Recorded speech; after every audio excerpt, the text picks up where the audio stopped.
Coralie, Christy, where are you? I know you're here. Are any other wives here? We got Coralie. Where's Christy? Christy's over there. Let's thank these wives for giving us everything.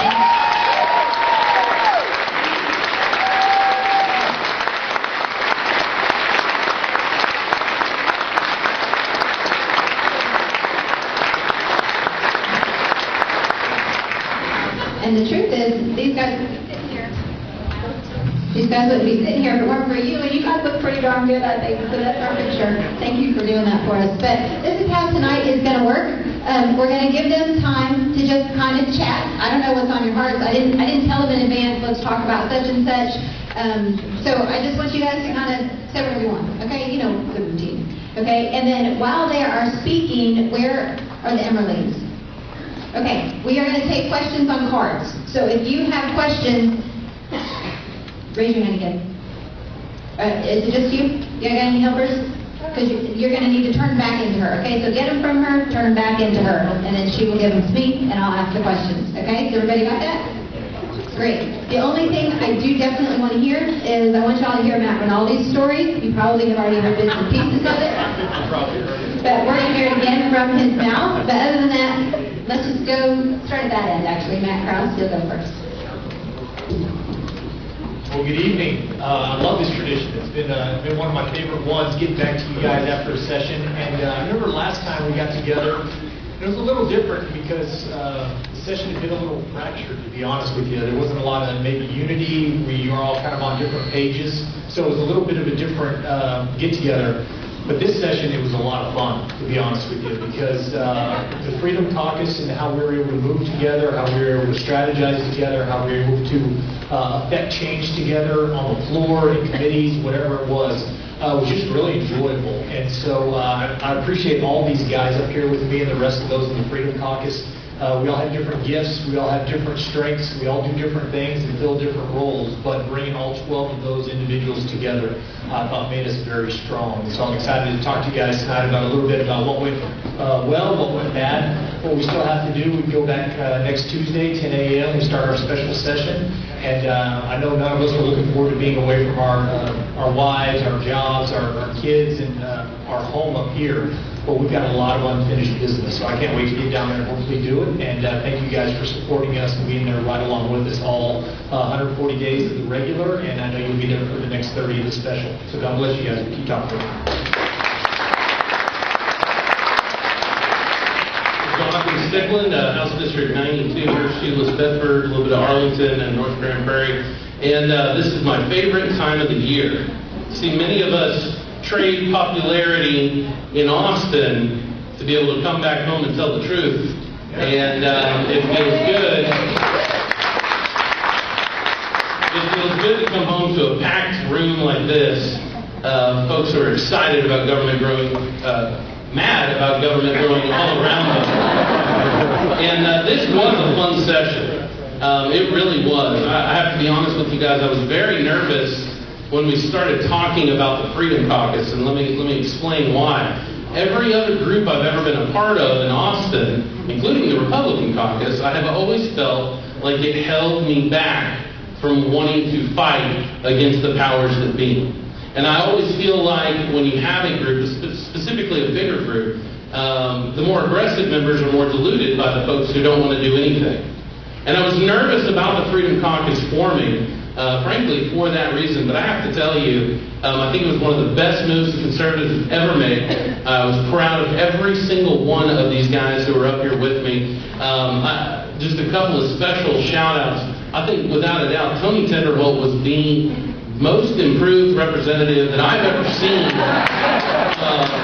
Going from his first year to his second term, he was a beast at the back microphone, leadership of Bill Zedler, and Matt Krause was way aggressive compared to where he'd been before. He was kind of our guy who's always voted the right way, but Matt was really our deal maker this session in the Freedom Caucus. He kind of went and spoke with some of the other groups and helped us get some of the victories on the conservative legislation that you saw. And then, of course, Matt Rinaldi, kind of the brains behind the operation. It's hilarious. I wish you guys could see it, but even the folks who hate us, okay, the moderates, the rhinos down in Austin, It's so funny because they depend on our guys for advice. There was one quick story I'll tell. Larry Phillips from Sherman, Texas, who's a nice enough guy personally, but votes to raid your wallet way too often, part of the Strauss leadership team, was given a task. And the Strauss team came to him and they were like, hey, you need to be working on this, Larry. Okay, well, what do you need me to do? Well, just go ask Rinaldi what to do. He's the best lawyer in the Texas South. And so Larry, who's been there for, I don't know, 12 years, has to go to Rinaldi and be like, they told me to ask you what to do on this. And we just did it. So, but it was great to see everybody come together, like Matt said, with their own skill set. And there isn't one member of the Freedom Caucus who I did not feel did an excellent job in their own way this last session. It was special to be a part of. And the greatest thing is we started off with the Freedom Caucus, and it only got better and stronger as we went through the session. And I am so excited to get back down there because by the end of this session, we were calling a lot of the shots. And I feel like the Freedom Caucus was able to take a session that was destined to be an F on every one of our scorecards, if we were honest with each other. And I think that we took it to about a C-, and which doesn't sound like much, but it was a monumental ordeal. When you're talking about 12 people out of 150, the Lord was definitely on our side, and we felt y'all behind us, and we're just thankful for all of you.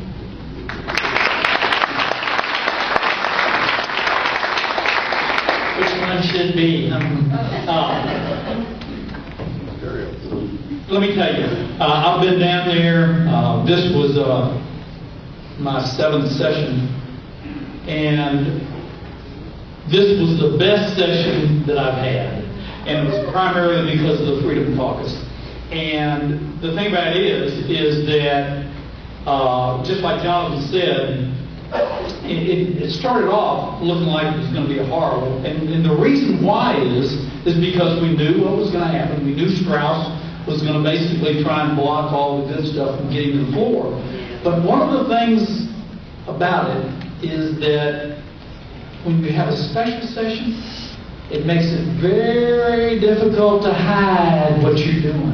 In other words, you only got so many bills you can do, and so it's going to become obvious very quickly what they're planning to move and what they're not. And so, first of all, I think it can set some things up that we might have someone dethroned. And the other thing is that we can finally get some good things done. Because, again, when you got a special session, first of all, everybody's focuses on those items. Whereas during the regular session, listen, you pulled all these different directions, and so one of the things that really has turned out to be the greatest thing is the fact that we now have a special session, and I think we have a really opportunity to really get some great things done this session because of the special that's coming up.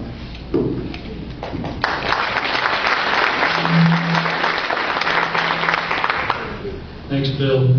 So, let's make no doubt about it.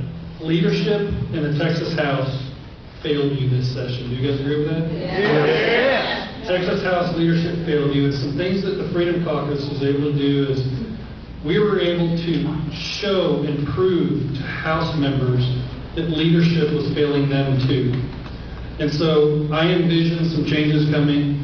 I envision them giving us quite a bit of pushback during the special session. But one of the biggest things that the Freedom Caucus was able to do was to show and showcase the failure of House leadership. And I think that that's going to make a huge difference either this special session or when the 86th legislative session comes around. So you all know that one of my number one topics is abortion. And so a couple of the really, really big wins that the Freedom Caucus, some members of the Freedom Caucus, as well as another state representative that's sitting right there, raise your hand. She's absolutely amazing. Stephanie Cliff. We had some huge pro-life wins. I won't go into a lot of detail, but I'll tell you that a lot of money for alternatives to abortion. The Freedom Caucus had a lot to play in defunding Planned Parenthood in the state of Texas.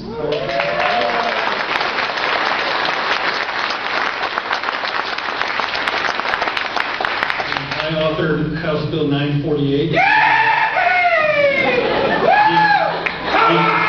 The exact same way that the Republican Party asked for it. And we outlawed partial birth and dismemberment abortions in the state of Texas.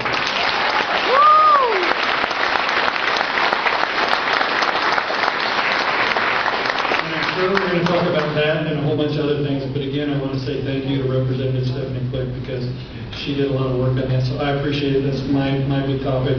You did wonderful, and it was great to work with you on that issue. We're going to talk about a lot tonight. There's a lot to do, but this guy right here did some pretty powerful things this session, so I'm going to pass it off to him. Well, let's hear the story.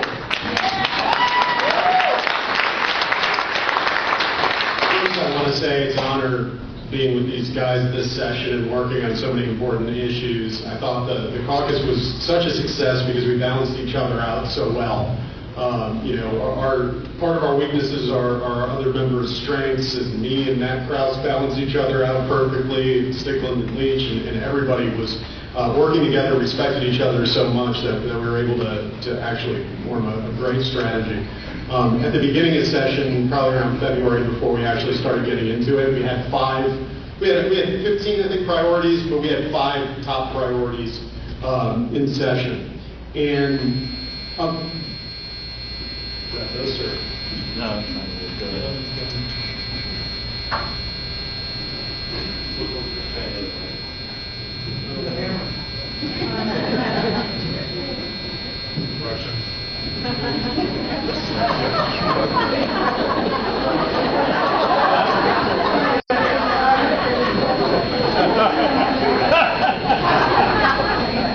That's good.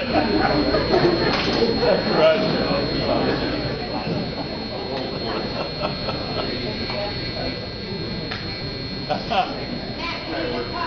Yeah, we can hear you. Go ahead. Stop.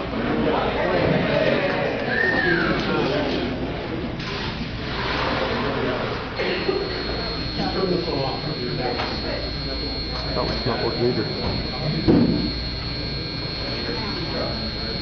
You don't understand, we're all ADHD. That's right. Go ahead.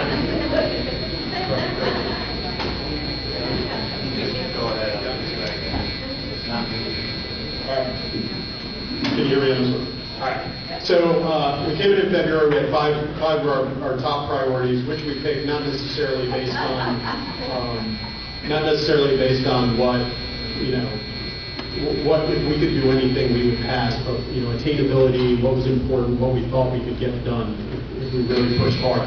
There were also issues that were by no means going to get done, but for what we were doing. All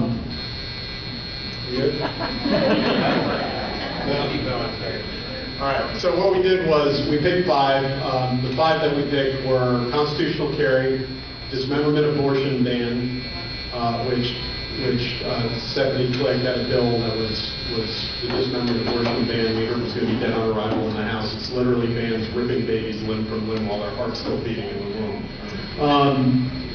We had sanctuary city bill, strong sanctuary city bill, property tax reform with rollback rate limits, and Women's Privacy Act. Those were the 5 we were going to concentrate on. We were told in February that all 5 of them, every single one of them, was dead on arrival.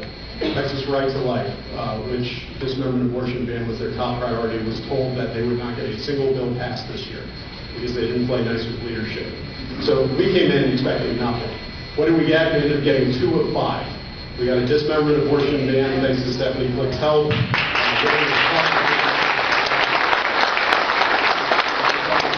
Strongest sanctuary city bill in the country.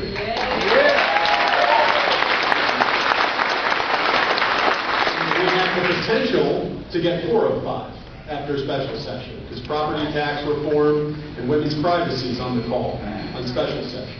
And we did it by we did it it by strategizing. We did it by using leverage where we could. We did it by using leverage with other members, using leverage with leadership, and we forced votes on issues that we needed votes on, and we knew that if we could force those votes, we would win the votes. And we did. We generally did. It was at one point in session, I think it was in April. It might have been a little later. I think it was after Mother's Day. We had gotten success on the Sanctuary City Bill, passed the strong Sanctuary City Bill. We had the Senate, which concurred in the strong version of the Sanctuary City Bill. And then that night we had seen that we would give extreme leverage to Dan Patrick and to leverage to get a strong privacy bill out and leverage to get a strong property tax bill out of the House, or force a special session by basically killing what is the continuation of government bill. We noticed that House leadership, for some reason, put the continuation of government bill late in the calendar on the last day to pass House bills. So we noticed this about 9 o'clock when it was like 6 bills away, 7 bills away, maybe 8. And we decided to basically stall and filibuster it and kill the continuation of government bill, which is part of the reason why we're having a special session to address the extra issues. Once we did it, and, we got lambasted in the press for it until we realized that we actually had a strategy behind it and actually accomplished that strategy. And then 2 days later, they're like, oh, never mind. The stigma came in, and I was happy, and everybody was happy that we, the Sanctuary City Bill, we got this thing done. Stigma was like, I'm not feeling good about this. It's like, why? Because there's too much winning. I don't understand. I don't feel good about this at all. But that's what it was about. And we did it on issue after issue in session on the pro-life bills. For example, during budget night, Matt Krause brokered a doubling of the spending on alternatives to abortion in the budget. Something that, for the most part, stayed in the budget, in the final budget. I had an amendment that would close off all the loopholes to funding Planned Parenthood. And we had about 200 amendments. It was very deep in there. And at about 2 in the morning, I said, nobody's going home unless we pick that amendment out and pass it, and you'll all go home. And that's exactly what we did. A couple hundred amendments. We picked out the Planned Parenthood defunding, and we passed it, and we all went home.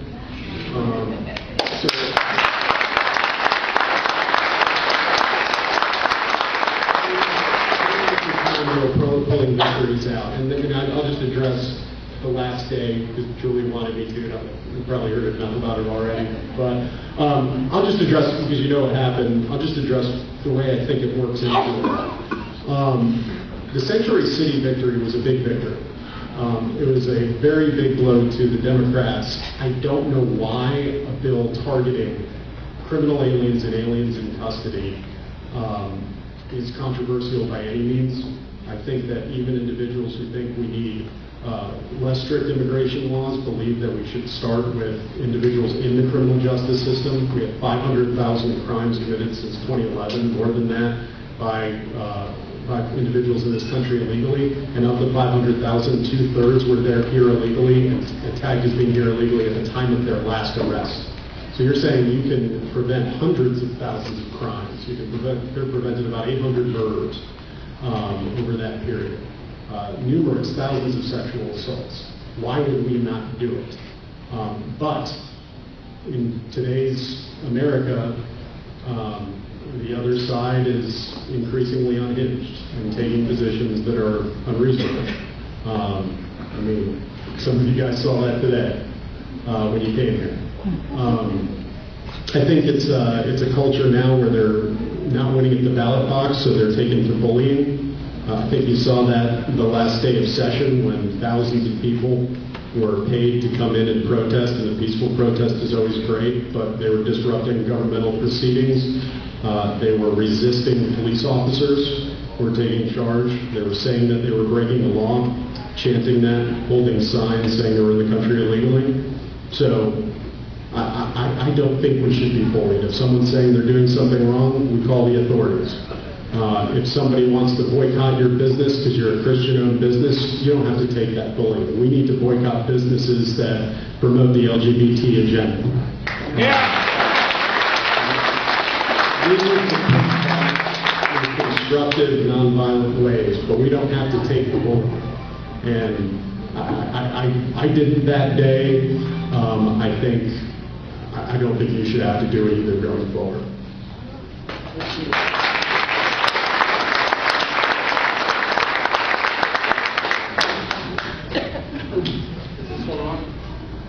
Yes, what,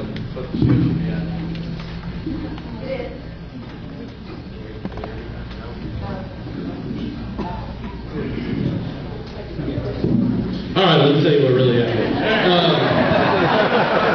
We're all sitting around, all these people show up at the Texas Capitol, and it was a bit intimidating. It was strange because the bill had already passed weeks before. So this was a purely political move on their part. There was nothing for them to do according to the rules to stop it. So it was all a show. And these people show up, and we have rules in the Texas House. They're plastered everywhere, and they were told before they go in. And we knew something was going to happen. It was just way too coordinated. All of a sudden, they unrolled this huge sign. I don't remember what it says, but a huge sign on one side of the Texas House. Now, you have to understand, it's a bit intimidating to being on the floor, surrounded by hundreds of people just who hate you in many cases. I'm the only fat guy with a beard, so I stand out in a lot of times. But all of a sudden, one side jumps up, they start chanting, and you're not allowed to have any signs or anything like that in the gallery. By the way, we had folks all session long come down and do it by the rules. Convention of States was there, Tea Party was there, Texas for Vaccine Choice was there, a number of different groups who did it the right way. They weren't going to play by the rules. So they started getting rowdy. Immediately DPS comes and tries to take a bunch of them out, and they immediately started fighting with DPS. I don't think our guys were ready for it, just the sheer number and the organization. As soon as all the DPS officers ran to the one side where they had the big sign that they rolled out, then the other side of the Texas House started doing it too. As soon as they went over there, then they did it in another area. And everything was planned by the books. And the next thing you know, we're forced to shut down the house. They're yelling, screaming. We literally watched state troopers be pushed down the stairs numerous times, resisting arrest, refusing to leave, stomping, pushing on the chairs, jumping on the chairs, just everything you could imagine. And after about 20 minutes, I'd say, of waiting for these folks to leave, all our security that is normally on the house, frankly, the sergeant at arms and stuff, had gone up to the second floor to try and bring order back because it was a dangerous situation. And based on everything that had happened, Representative Rinaldi decided to call the authorities and report them to ICE. And there was one specific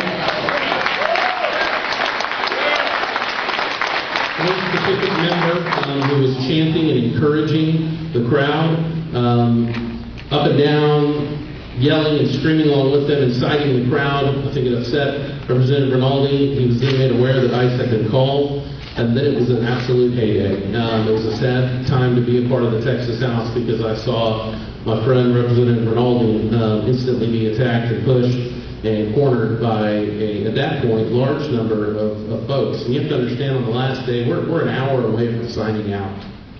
Our kids are on the floor. Representative Schaefer had his 6-month-old baby in his hand on the floor. Our wives are all there on the floor with us, and this chaos erupts. And it started coming back by the back hallway, and as he was being pushed and the crowd was moving, it ended up towards the front. It was a very scary moment.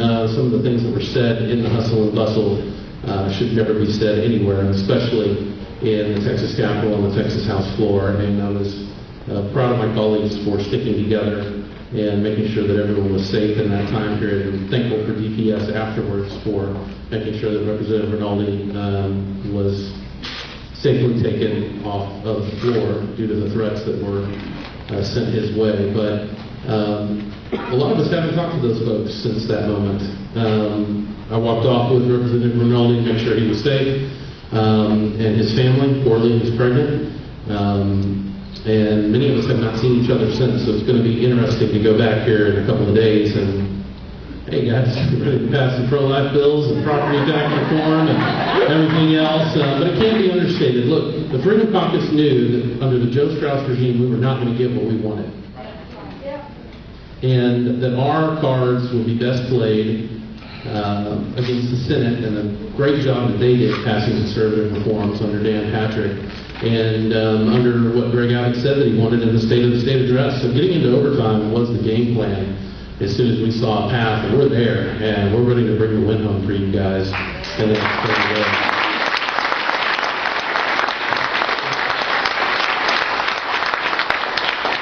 Are we going to start taking questions now, Julie? Yeah. Is anyone live streaming this? Someone? All right. I want to be very clear. For any liberals that are out there watching this, we will not bend, we will not fold, and it only strengthened our resolve, that garbage that happened. We stand for law and order, and that's what this state is, and that's what this nation is. And the coordinated garbage that they did that day doesn't change anything. We will continue to stand up for Texans and for Americans, and it's not going to stop us from doing what we do every day down on the street.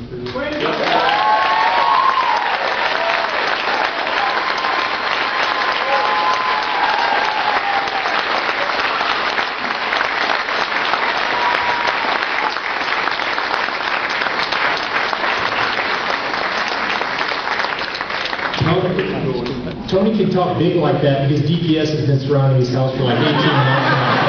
He doesn't really care for it. All right, are we ready for questions? First one, I'm pretty sure will be the easiest. Each of you needs to answer it. Can each of you promise not to vote for Joe Strauss to be Speaker again?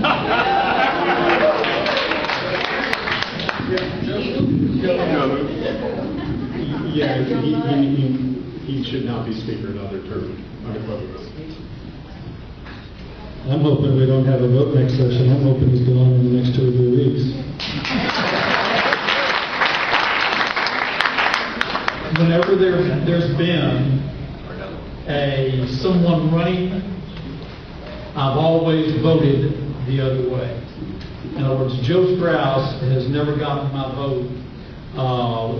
In 2011, I voted for Ken Paxton.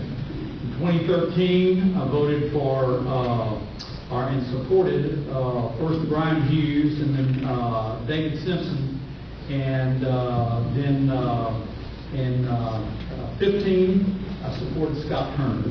And the reason why is because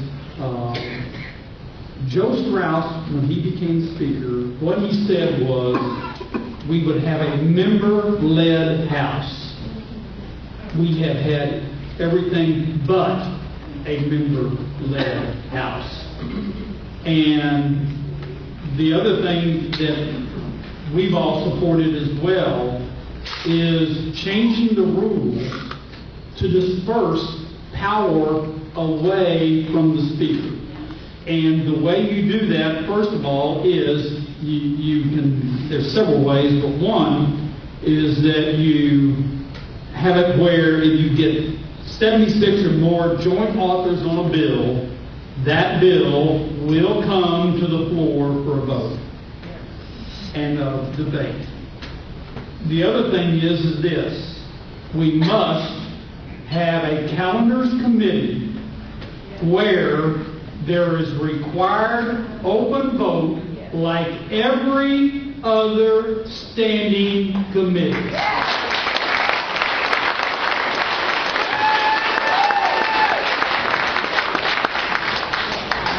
I can promise you personally that Joe Strauss will never run unopposed again for Texas Speaker of the House. But I do want to say this, because I've talked to a lot of folks who were upset that there was not a race this time. I was frustrated as well that there was not a race. But I think that, I truly believe, still to this day, given everything that happened, that we made the right decision in not trying to force something that wasn't there. And let me explain what that means. There were some folks who said, we want you to red light it, we don't want you, even if no one else is running, abstain, white light, whatever else.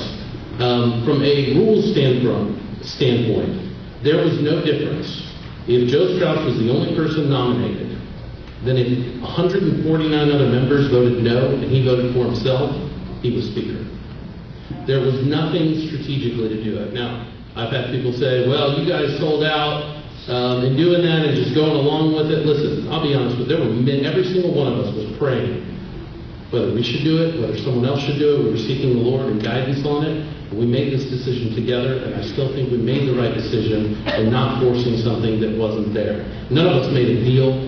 None of us got anything out of it. We didn't walk in there thinking, oh, if we just all go along, we're going to get our bills passed, or we're going to get on a good committee. Joe Strauss didn't think for a second that any of us were trying to go along to get along. That was not it. And I think that the reason because we did it the way that we did it is the reason that we are in the position that we are in today. And I think you're witnessing the last days of the failing regime of Joe Strauss.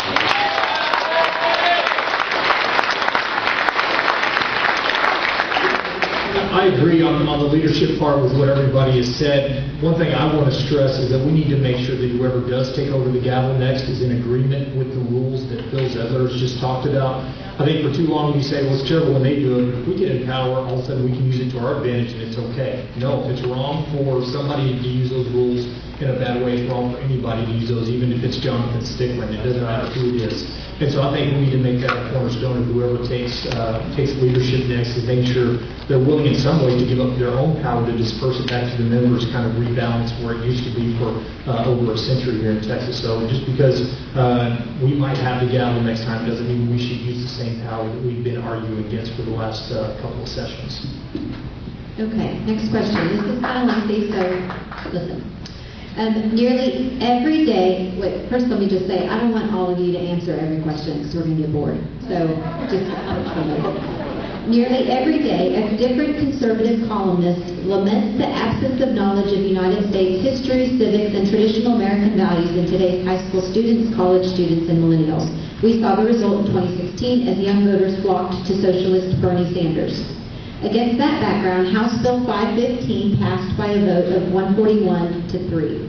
HB 515 eliminated all testing of U.S. history in Texas public schools. Each of you voted for the bill.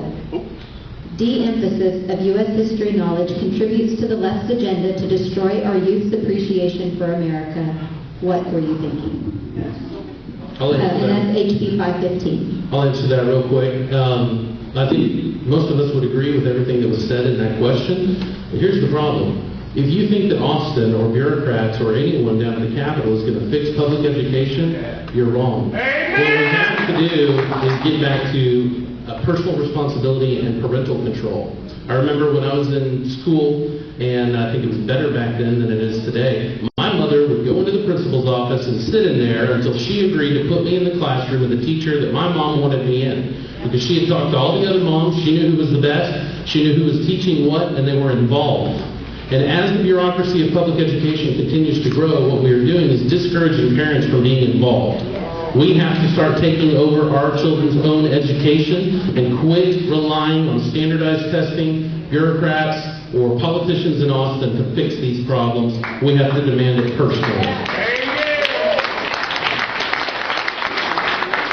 I'm looking at the bill right now, too. I'm looking at the text of the bill, and it crosses out social studies in grade 8. I'm assuming that that's what they were talking about. And U.S. history in grade 11. I'm not seeing that in the... Next paragraph. It doesn't say it. It just says any other subject in grade required by federal law. I'll look at it again, but I mean, one of the issues with, and let me just talk broadly about it, and I'll read it. I discussed this with Mrs. Ames before this. When we're talking about testing for U.S. history, you're assuming it's your version of U.S. history. And you're talking about the TEA adopting guidelines from it. You're putting the testing company in charge of what you're basically learning. You're putting the TEA in charge of what you're learning. You are, because they're going to be teaching to the instrument that they're going to be using for that test. So yes, I do believe U.S. history should be taught. I think real U.S. history should be taught. I do think that it should be tested. I don't think it necessarily should be a test developed by the TEA and some corporation that they might contract with statewide. I think the answer is pretty simple also. How many people in here want less testing in school? How many I think that it's pretty, anytime we talk to folks, they want less testing, we're going to vote for that. It doesn't mean less teaching, it means less testing. Next question. I work as a CASA for Tarrant County. Thank you for making our county a leader in pilot programs and CPS reform. Please speak on those victories.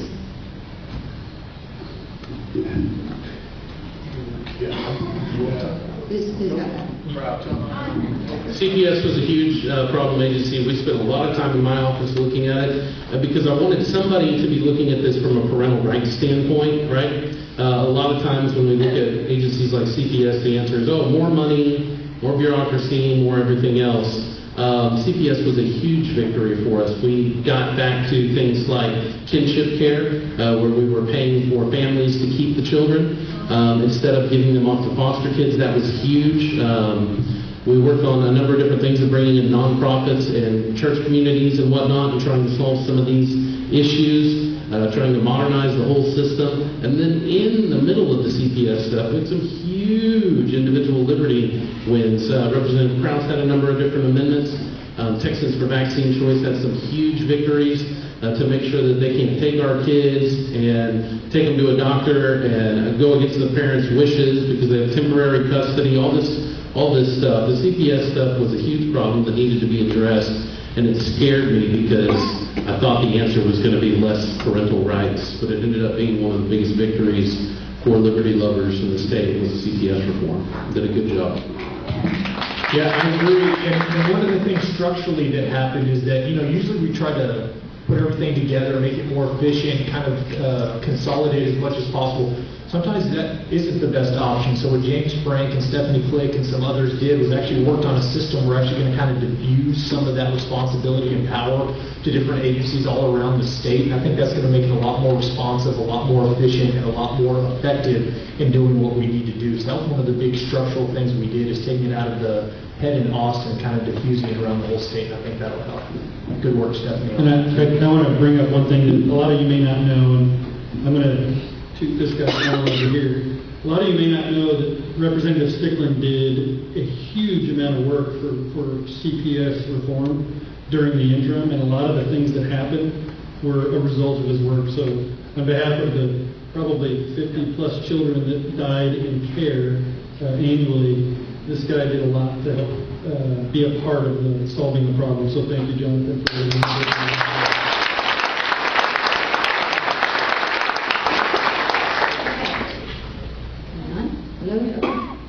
First of all, this starts off with a thank you to Stephanie Flick for the abortion legislation, so thank you for that.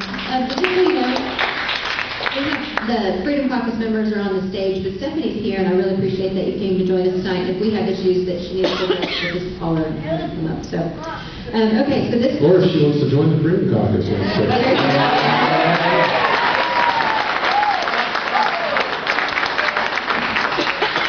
A question I've had all session. How were the members selected? Like, how did you get on the caucus? Because there are other people that I was kind of surprised weren't on it. They had one spot for a bald fat guy. So I got that one. There were a couple of us that had gotten together originally and started coming up with the idea, and I will tell you there were just a couple of folks who were invited into the Freedom Caucus who did not want to participate. But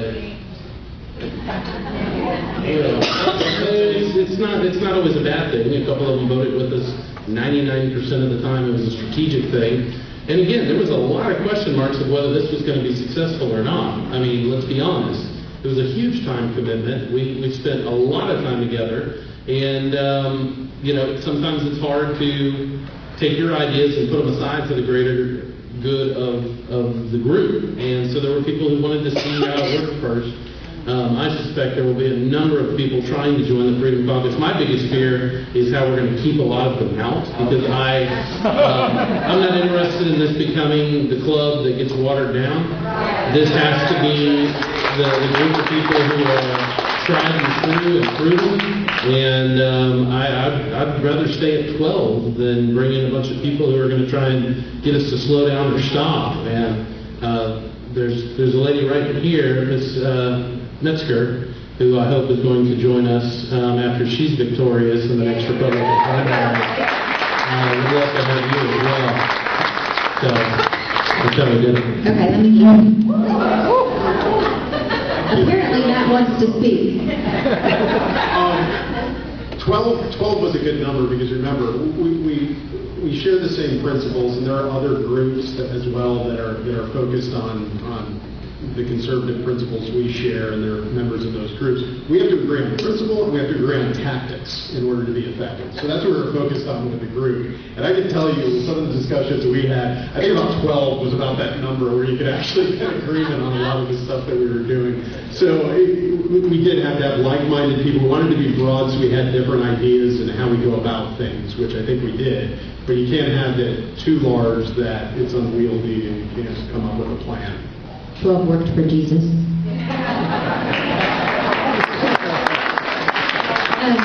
The question, let me get back to the question. The teacher retirement system, why does the state keep trying to take control of this fund? It is funded by teachers themselves making $40 to $60K a year.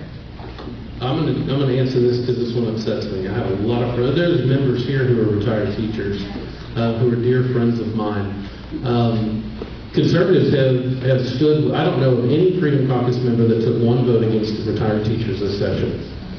We are constantly being challenged by some of their leadership and some of the lobbyists in Austin who would much rather point the finger at conservatives and say you're at fault.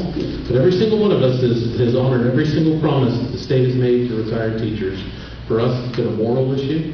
These folks have based their lives and their decisions and their finances on the promises that we made them. And we have been dedicated to making sure that retired teachers hold on to that. It is a broken system in a lot of ways, and we are going to have to fix it for some of the next generations. But every single one of us has voted every single time to support retired teachers who we made promises to. The secret is also going to be making sure we quit promising all these things to people in the future. And I don't blame retired teachers for that. They're under a different set of rules. They have sacrificed their Social Security and all the safety nets that other people have. And so that's why it's so important for us to stick with them, and we have. Many of us got up on these issues and spoke favorably in all the stuff that helped them. But the real problem with retired teachers right now is the same problem for every single one of us. And that is government is trying to solve the health care problem by getting involved. And what we need them to do is get the hell out of the way. And let the free market start to solve the problem. And that will bring the prices down and solve a lot of the problems that retired teachers are dealing with right now. Okay, we have a whole lot of questions, so I'm going to ask you to make your answers a little bit quicker. Unless y'all want to stay here all night, which you probably would.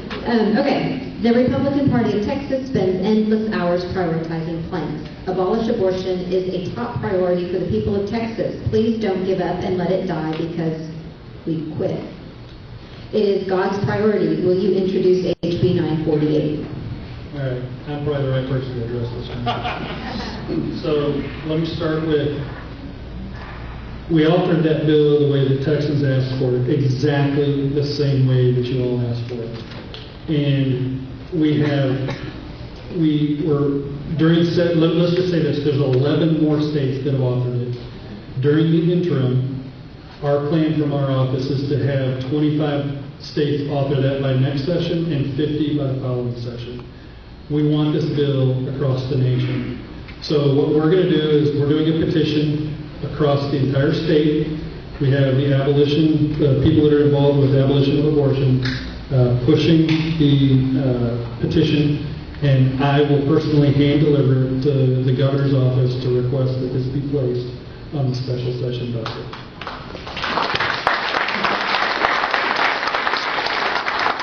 Okay, very quickly, where does constitutional carry stand? Well, I haven't had my meeting with Abbott yet, so we'll see how that. I plan on doing everything I can to continue with constitutional carry. We got further this time than we ever have before.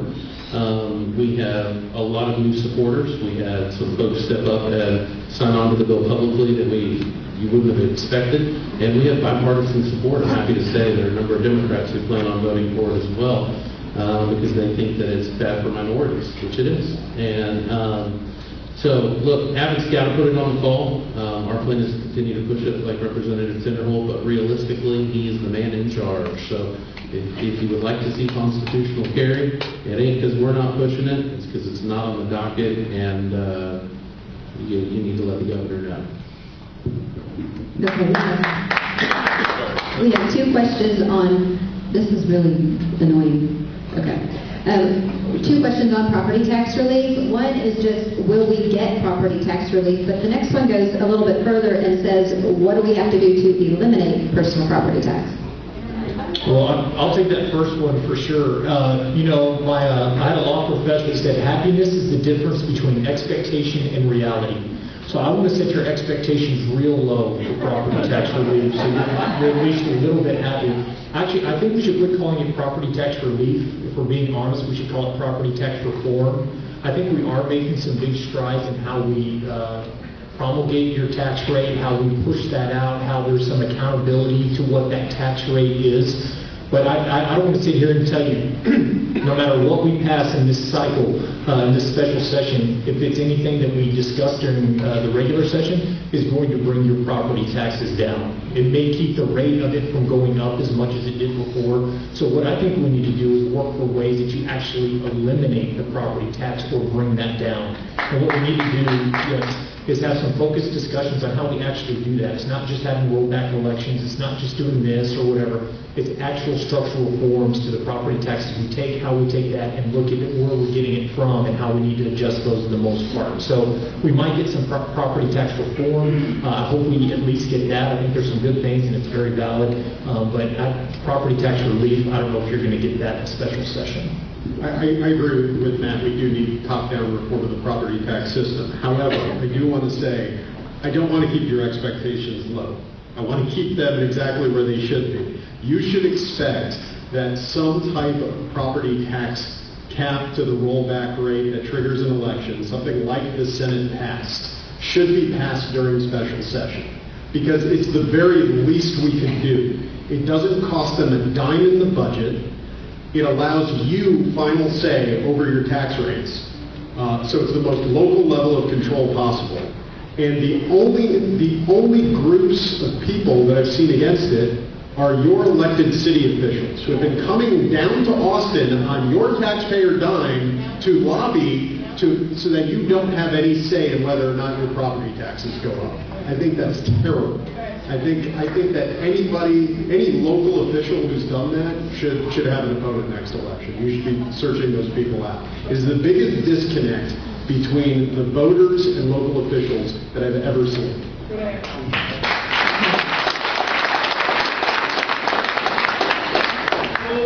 In spite of some small progress, I am unconvinced that CPS has been seriously reformed. Am I wrong? Yes.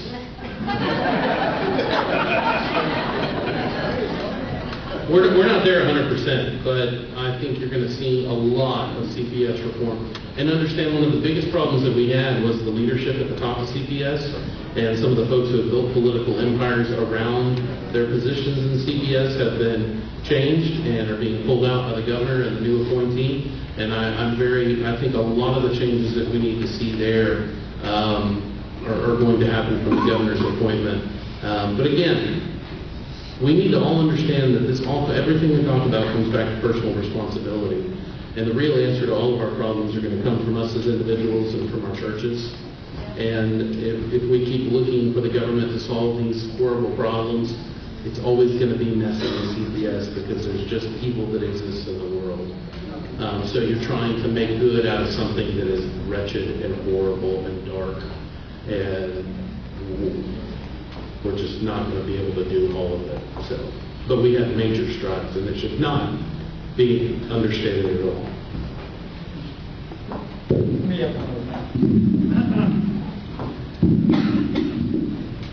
This goes much more beyond CPS. CPS is a problem, and is because you're giving unelected bureaucrats the power of the state. However, there's a lot of other agencies that we've made that mistake as well, where I've seen it firsthand on the medical board, where there's a total denial of due process rights, where luckily there's a new president there that I believe is going to make some major changes. I've seen some things that concern me with TxDOT, and I've seen some things that concern me with workers' comp. And it gets back to this, pure and simple. The most dangerous thing you can have is an unelected bureaucrat with the power of the state behind him.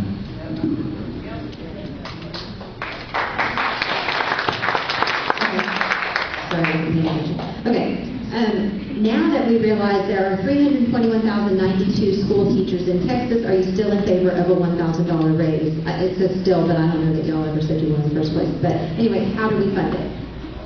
All right, can I take that one real quick, because my kids are at vacation Bible school, and I've got to go pick them up pretty soon, so this will probably be my last answer. I'm definitely in favor of making sure we pay our teachers. I think that the pay raises, any money needs to be funneled into those teaching in the classroom and not go sitting in administrative buildings. I think that's the first thing. What I want to make sure is, one, it's not becoming an unfunded mandate on local school districts. So we don't want to do that with the $1,000 raise if that's how we're going to pay for it. I don't think that's a good idea. Secondly, I'd like to see some kind of merit structure tied into it, so it's not just $1,000 across the board. If it's tied to some kind of metrics or something, I think that would be good too. So our teachers are an invaluable resource. They work so hard. They get so little credit. They have so many restrictions and burdens on them.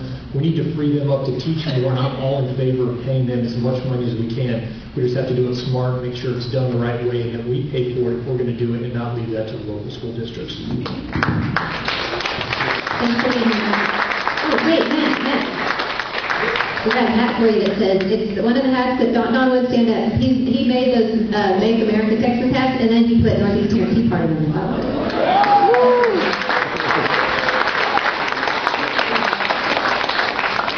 Okay, so is it okay if we go maybe 10 minutes long? Is that, if you need to go, no one's going to be mad, but there's just a small handful left. I want to get to them. Okay. All right, Judiciary Committee Appropriations Committee. Would you sponsor a bill to defund Title IV D and E? Does that make sense to you? To end incentives for child trafficking.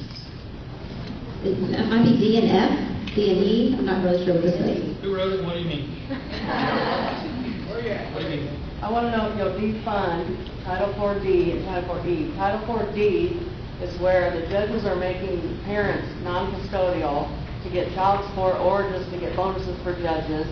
And then that Title IV-D is going into food stamps, WIC, welfare, different federal funding, but then we never see our kids again. Title IV-E is what CPS gets for taking children out of law-abiding homes or taking kids that are, you know, they might have two kids being beaten side by side in two different homes. They'll take the kid that has a medical issue instead of the other one if they have to get one, because the state gets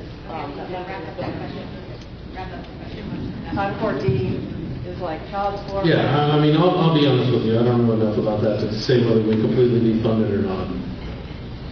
I just don't. Well, do you know how big the budget is?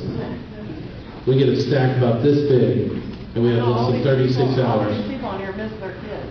That's all I know. I haven't seen mine. No, well, I understand that, and every single one of us up here has been fighting to make sure that we are taking less kids than we have been, okay? That's the problem. That's a slap in the face. Not all of us. It's not a slap in the face. I mean, you've talked I before. don't have CPS issues. I understand. Everyone on here doesn't have CPS issues. Okay. It's issues with judges flipping custody to non-custodial, and then we never see our kids again. Right. Law-abiding parents like myself. Well, that's very hard for us to deal with in the courtroom stuff, and a lot of that stuff is replacing them with good judges, I would imagine, rather than legislative issues, but I will look into that title for you. Oh my, there we go. Okay. Texas healthcare and rehab facilities continue to rank 51st, because Washington, D.C. is included, in quality of care for its residents. This travesty is ignored by you. Why? Budgets are continuing to be cut and no plans exist to make Texas care facilities better.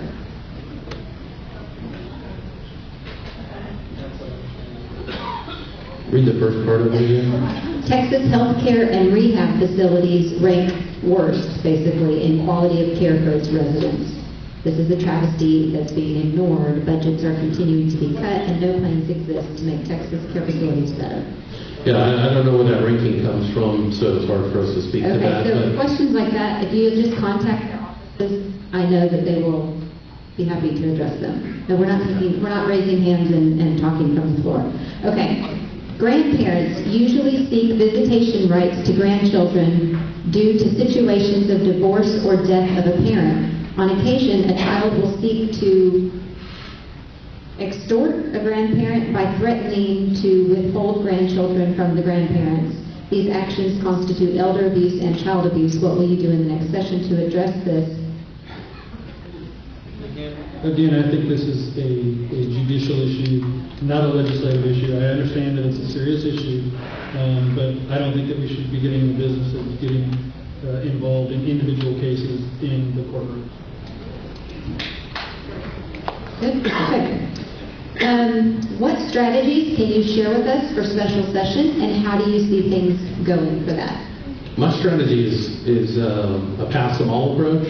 I think that all of the governor's agenda items have merit. I think they're all pretty well thought out.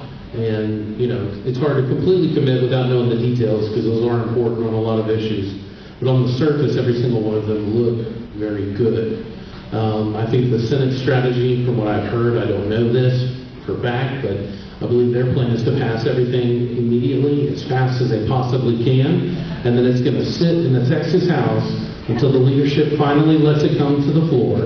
And for the first time in a long time, the entire state is going to be looking in one place, and it's going to be the Texas Speaker. And I hope that that is the final undoing, and that everybody who cares about those issues that are on the docket understand exactly who is responsible for what does not pass. So my strategy is pass everything as fast as possible, and any failure is because of leadership and no one else.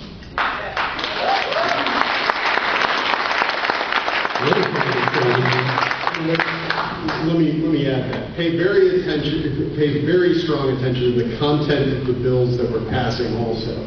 Because we passed the property tax bill out of the House. Didn't include anything having to do with the rollback rate, basically just a transparency bill.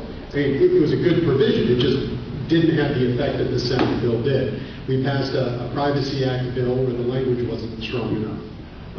So we could be doing the same thing again. Don't be fooled. Demand strong bills coming out. And we need to focus on that so they don't pass a Women's Privacy Act bill that doesn't actually do anything. We're not in a position where we have to negotiate. Okay, we're at the end of the road. The governor calls the entire agenda. No one else can add anything else. So there's no reason for us to compromise. This is what the Republican Party platform says that y'all want. You elected a majority. You elected every single statewide as a Republican, and this is what all of us expect. So if we fall short on anything, it is because of Republicans and no one else. That is the truth of the matter. The other part of the strategy is we have to win in the next primary. And I will tell you the crop of candidates that are coming up for 2018 are the best I've ever seen. I truly mean it when I say I don't think I would have made the cut as a top candidate in this current field when I first ran. And I think the Lord is putting something together that's going to knock our socks off. Come on!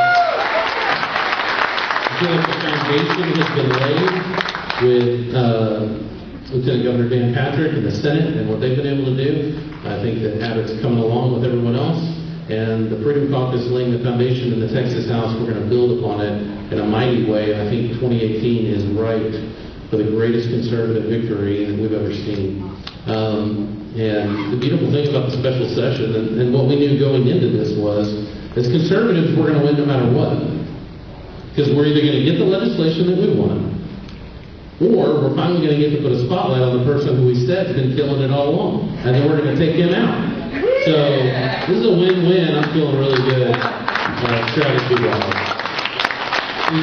Be very watchful of one thing when we get down to Austin, and that's spotlight on the speaker. We have House leadership that caters to 55 Democrats, and we cannot allow the Speaker of the House to pawn that responsibility off to 55 Democrats who could potentially walk from the House floor and make it so we can't vote. We need you to contact the Speaker's office and make sure that that doesn't happen, that he is not afforded the opportunity to pawn it off to the Democrats whom he caters to. Okay. Jonathan, you kind of touched on this a second ago, but I would like you to talk to us. I don't know if y'all are aware, but it makes total sense that Shark Tank was Jonathan's brainchild, his baby, and he just allowed us to grab that and name it Northeast Tarrant Tea Party. So why don't you talk to us just a bit about what kind of impact that really can have both for the candidates and for next session? So let me start big picture. Shark Tank. The idea behind it. Who's seen the show Shark Tank? A lot of people have. And so folks come up, pitch their business ideas to a bunch of investors, and then they get to decide if they think it's a good business idea and perhaps make an offer to come in with them. So I talked to Julie and I said, look, one of the biggest problems we have is we've got these candidates, and raising money is one of the hardest things to do.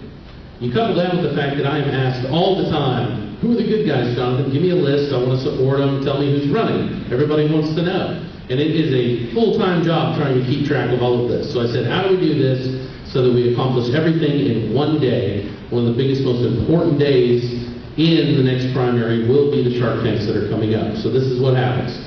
We have candidates, I believe we're up to 27, who are going to have a spot to come up here and have about 20 minutes to give a small pitch on who they are and then answer questions from the Shark Tank panel.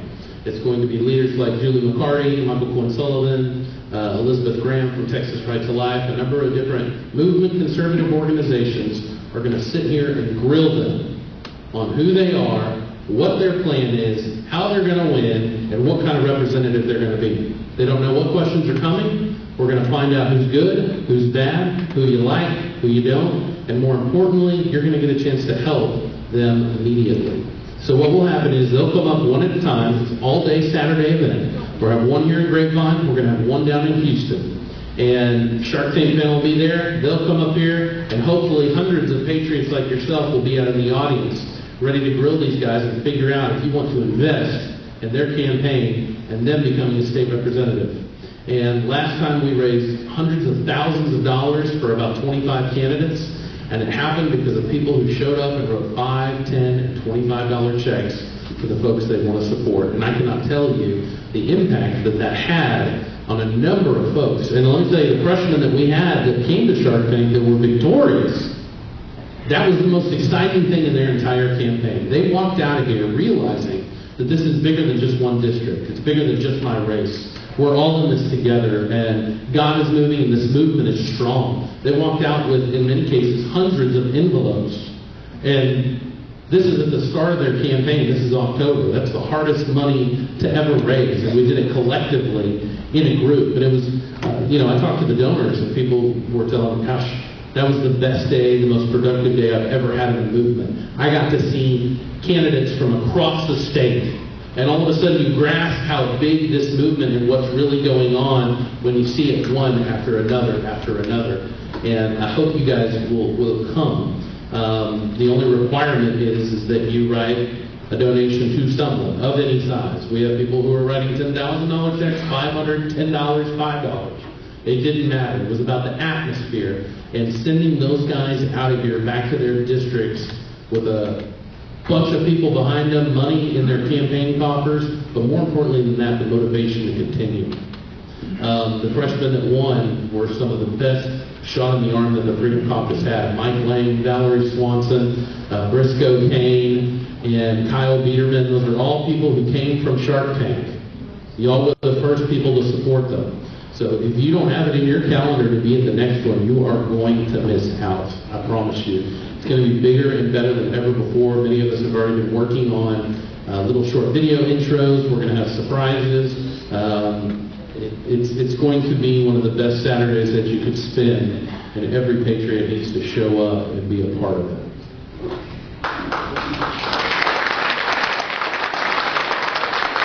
We really got the Grapevine Convention Center to do it this time because last You're time... really not supposed to tell the venue till they've applied.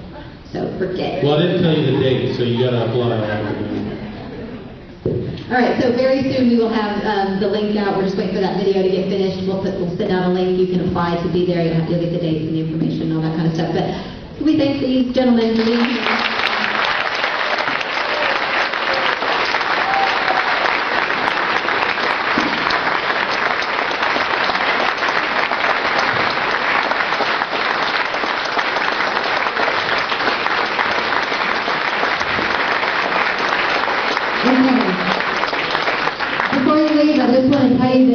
month, we have one of the charter members from the Friends of Aid. That's the Hollywood Conservative Republican Club coming to speak. So we're really excited about that. Make sure you're right back here next month. Thank you.